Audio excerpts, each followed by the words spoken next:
Ooh, I love that question. That's what design attends to. So I would say if a dentist is providing excellence in the clinical and patient care, they feel confident that that's what they're providing out there. I think the next step is to look at the facility. Is the facility congruent with that care? In other words, is it making a statement that reinforces the fact that they've come to a place of excellence, or is it detracting?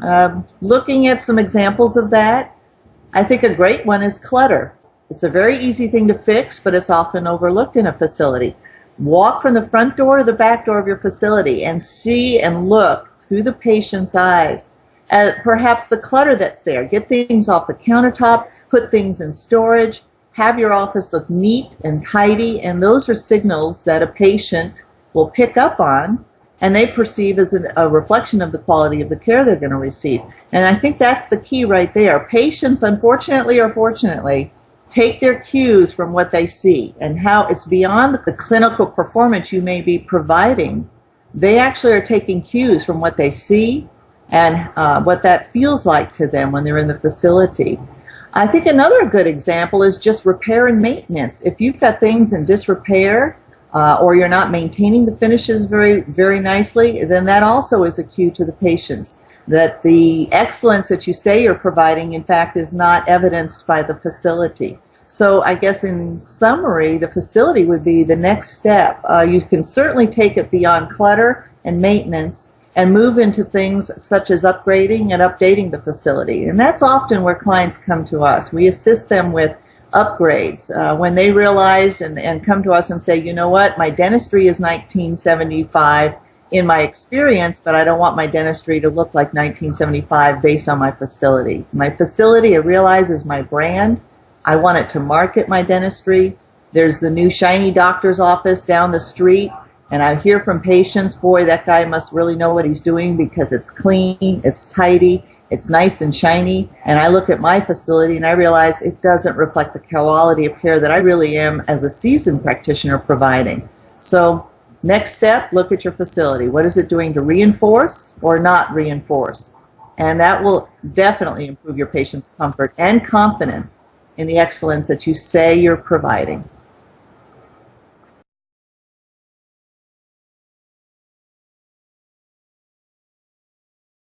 Ooh, I love that question as well. Lighting is one of my favorite design tools. And quite frankly, it's underutilized and it's not well understood, even in the design industry. I love the fact that you're asking about varied lighting, because what you're keying in on is we as human beings, as patients, we enjoy variations in light. And unfortunately, most dental offices are lit with 2x4 fluorescent ceilings with 2x4 fluorescent fixtures from the front door to the back door. There's no change in light, there's no variation in light, and it's an indication that you've kind of gone unconscious about what the experience of each space is. Lighting is a key design tool. I talk about the design toolkit, and lighting is one of the #1 things you pull out to say how can it in fact increase and improve the facility as far as patient comfort. I definitely would say that varied lighting. Think in terms of, I think a great example is if you think in terms of sitting under a tree and looking up through the leaves at the dappled light.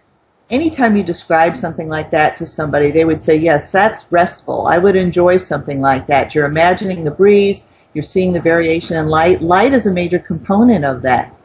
What we're trying to do in a dental facility in the artificial environment is to mimic nature. And nature tells us that lights and darks of light are something that are very comforting, very comfortable, and introducing that into the facility, your facility, is definitely going to improve patients' comfort.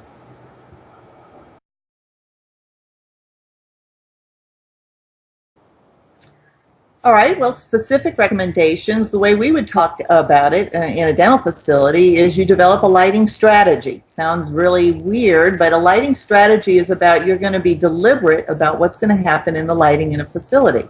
Very simply, a great way to approach it is you're going to separate your tasks from your experiential areas. And by that I mean there are going to be areas of task. Using the lab as an example, it is an area of task. There's not an experience trying to happen. Patients are not utilizing that space. So we definitely want to have highlight conditions. A good solution to that is the 2x4 fluorescent light fixture sitting in an acoustical ceiling or even a hard ceiling. We want to wash light throughout that space. We want to have good light. And even under cabinet lighting is another part of that solution in a lab area where we definitely want to have good light along a countertop where we're doing very specific procedures that require high light. Contrasting to that are areas of experience where the patient is going to be, where there are no tasks being attended to, waiting spaces, consultation spaces, corridors where the patient walks from the waiting area back to the operatory. Those are wonderful applications for indirect lighting, for specialty or decorative lighting, for recessed cans that are on dimmers where you can actually lower the light level and have it contrast highlight areas. One thing that I would say about the operatory is I look at the operatory not only as task, I also look at it as experiential. Task, most certainly, the primary task in a dental office is the procedures that are happening at that chair with the dentist. So definitely we need to have highlight conditions. And we have conversations with dentists about, are you using a headlamp? Are you definitely using the dental exam chair light? And then beyond that, what light level is going to be comfortable to you? Older dentists are going to want a real highlight condition. I'm an older person. I'm sensitive to that as well. I need a highlight condition to feel comfortable and confident that I'm providing good care. By the same token, that patient is laying back in the chair, looking up and having an experience. So what is it that I'm looking at as a patient that improves my experience, that increases my comfort, increases my confidence in what we're doing here? And so things like introducing certainly things to the ceiling like beams, interesting coffers, materials that might improve my experience, but definitely where are those lights positioned so I'm not looking into the lamps, that I'm not getting glare into my eyes. Those are all strategies, if you will, where we marry task and experience in the operatory as an example. So love the question. A lighting strategy is something that is just like everything else in designing the floor plan is what are we going to do on the ceiling to improve and reinforce the comfort, the function, the experience of that patient in this facility.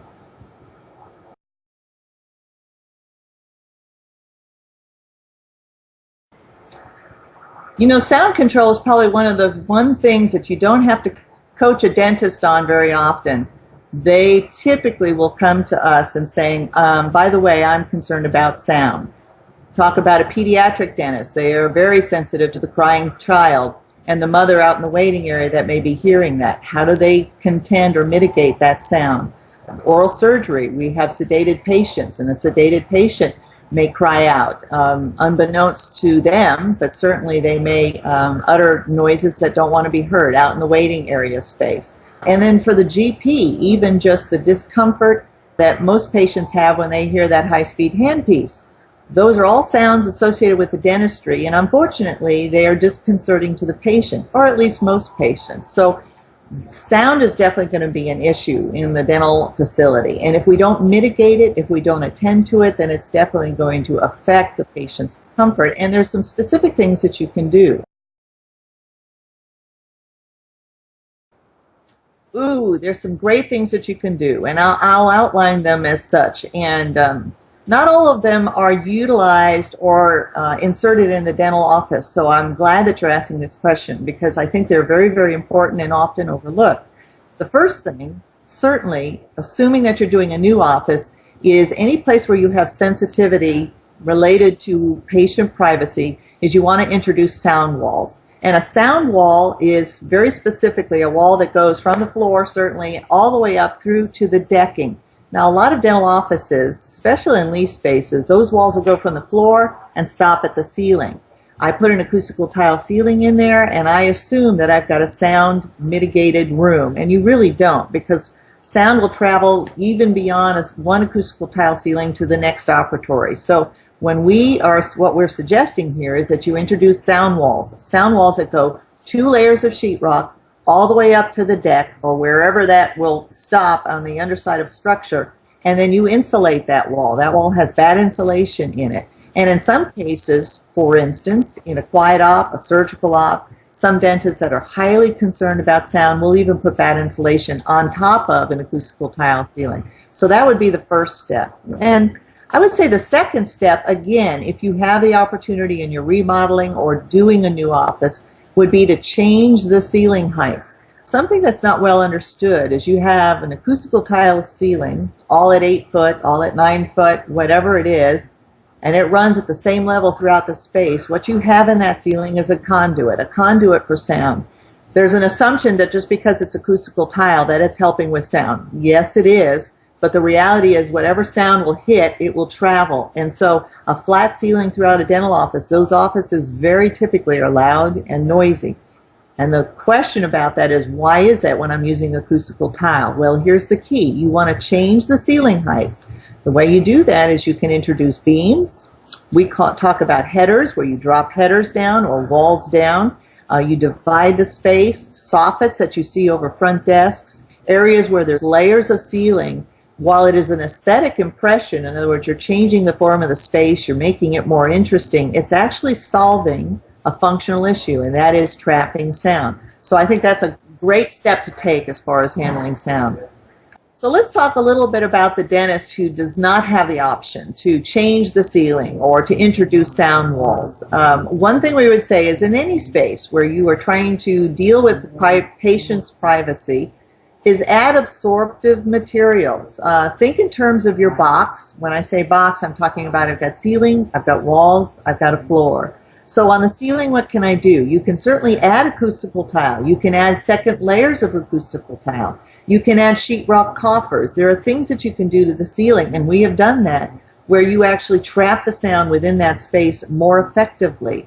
On the walls, wall coverings. Many dental offices are painted. Nothing wrong with paint, except it does nothing to help with sound. So introducing wall coverings, believe it or not, in a type 2 wall covering, which is a heavier duty wall covering, that will actually help mitigate sound. So for instance, in a consultation space, perhaps you're painting the rest of the office, but in the spaces of privacy, we're going to introduce wall coverings for a functional reason, to deal with the sound. On the floor, certainly carpet. Carpet is going to be the best solution for absorbing sound. It lowers the fear just because it looks less medicinal, so it solves a functional issue as well, but it will definitely absorb sound. And for those of you that are afraid of carpet, I would just simply say the carpet industry has come a long way from even 5 years ago. So the performance of your carpet will definitely be a good solution. You don't have to worry about its wear or tear, and it definitely will deal with the sound. So again, I appreciate that question. Sound is a huge issue for most dentists, and there are techniques and ways that you can approach it that are very effective, that I would say that you take very seriously when you're considering, how can I improve the patient's comfort? How can I create privacy for that patient? That's the objective. We want our patients to feel safe, to talk about any concerns they've got about their diagnostic treatment or any questions that they've got. So that's the objective.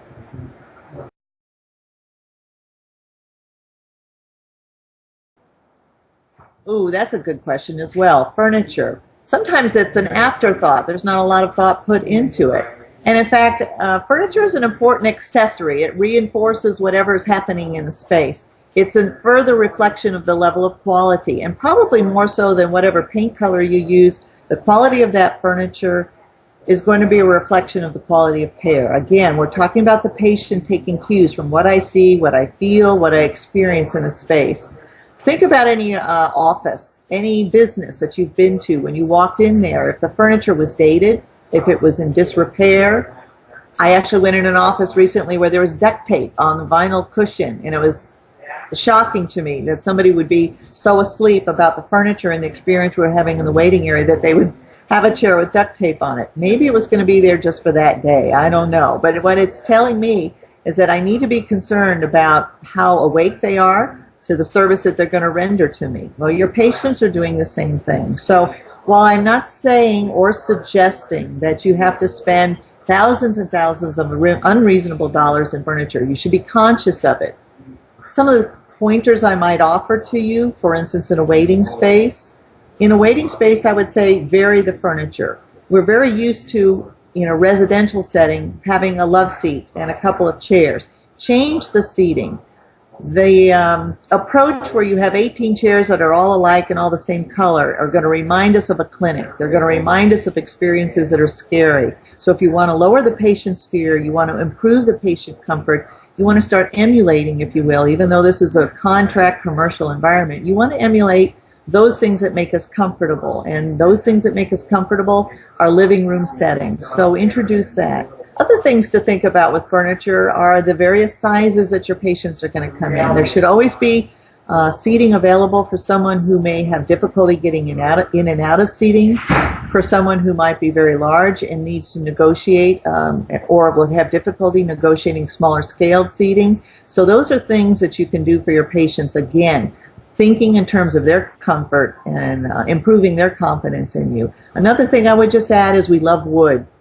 Wood is something that we can relate to as opposed to metal. Now, maybe metal is part of your style, and maybe that's part of the personality you're wanting to project, but what I would say typically is people like wood. I like a wood arm. I like wood furniture. That is a statement of quality. So those are the things that you can do. But very quickly, I would just say to any dentist, go back into your waiting area, that space that you rarely go into because you're coming in the back door most of the time. Look at that waiting space. What does it say to you that reinforces that excellence that we started talking about earlier on? Is it actually reinforcing it, or is it a detraction? And if it's a detraction, there are steps that you can take, most certainly, and I would suggest that you do, as a way of improving your patient's comfort.